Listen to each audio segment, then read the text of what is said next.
രണ്ട് തവണയും പരാതി വന്ന സമയത്ത് നിയമ സംവിധാനങ്ങളെല്ലാം വെല്ലുവിളിച്ചുകൊണ്ടായിരുന്നു നടന്നിട്ടുണ്ടായിരുന്നു. അപ്പം അതിലൊക്കെ കോൺഗ്രസിൻ്റെ ഒരു സംരക്ഷണം ഉണ്ടായിരുന്നല്ലോ അല്ലേ? സംരക്ഷണം ഉണ്ട് തന്നെയാണല്ലോ നമുക്ക് കണക്കാക്കേണ്ടത്. രണ്ട് തവണ യഥാർത്ഥത്തിൽ ആദ്യത്തെ തവണ ഈ പ്രശ്നമുണ്ടായാൽ തന്നെ ഞാൻ മനസ്സിലാക്കാൻ കഴിയുന്ന എത്രത്തോളം ശരിയാണെന്നറിയില്ല.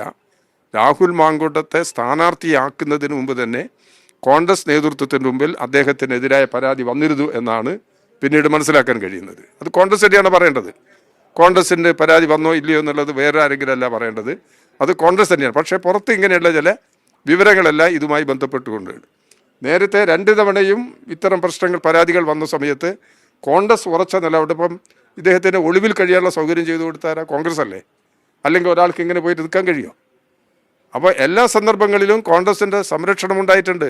പുറത്ത് ജനങ്ങളെ ബോധ്യപ്പെടുത്തുന്നതിന് വേണ്ടി ജനങ്ങളുടെ മുമ്പിൽ മറ്റൊരു ചിത്രം കോൺഗ്രസ് അവതരിപ്പിക്കുകയാണ്. ഈ തെറ്റിനെതിരാണെന്നും രാഹുൽ മാങ്കൂട്ടത്തിന് എതിരായിട്ടുള്ള നടപടിയാണ് സ്വീകരിക്കുന്നതെന്ന് വരുത്തി തീർക്കാൻ അവർ ഈ രീതിയിൽ നിലപാടുകൾ സ്വീകരിക്കുകയാണ് ചെയ്യുന്നത്. പാർട്ടിയിൽ നിന്ന് പുറത്താക്കി ഒരാളോട് രാജിവെക്കാൻ എങ്ങനെ ആവശ്യപ്പെടുമെന്നാണ് കോൺഗ്രസ്? അതിലെന്താ അടിസ്ഥാനം? അതിലെന്താ അടിസ്ഥാനം? അത് തന്നെയാണ് പറഞ്ഞത്. അതിൽ അവർക്ക് ഉത്തരവാദിത്തമില്ല എന്ന് പറയാൻ കാരണം രാഹുൽ മാങ്കൂട്ടത്തെ സഹായിക്കുന്നു എന്നുള്ളതിൻ്റെ സൂചനയാണത്.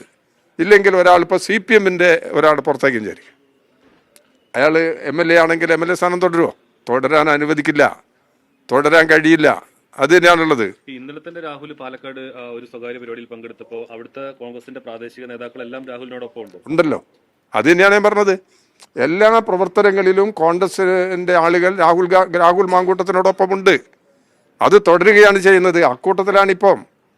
അതാണ് വളരെ സ്വകാര്യമായ നീക്കത്തിലൂടെ പോലീസ് വളരെ തന്ത്രപരമായി നീങ്ങിയതിൻ്റെ അടിസ്ഥാനത്തിലാണ് രാഹുൽ മാങ്കൂട്ടത്തെ അറസ്റ്റ് ചെയ്ത് മറ്റ് നടപടികളിലേക്ക് പോയത്. അതുകൊണ്ട് ഈ നിലപാട് വ്യക്തമാക്കുന്നത് ഒരു കുറ്റവാളിയെയും രക്ഷപ്പെടാൻ, ഏത് മേഖലയിലായാലും ഒരു കുറ്റവാളിയെയും രക്ഷപ്പെടാൻ കേരളത്തിലെ പോലീസ് അനുവദിക്കില്ല, കേരളത്തിലെ ഗവൺമെൻറ് അനുവദിക്കില്ല എന്നുള്ള നിലപാടിൻ്റെ വ്യക്തതയാണ് ഈ പ്രശ്നത്തിൽ ഇപ്പോൾ ഉണ്ടായിട്ടുള്ളത്.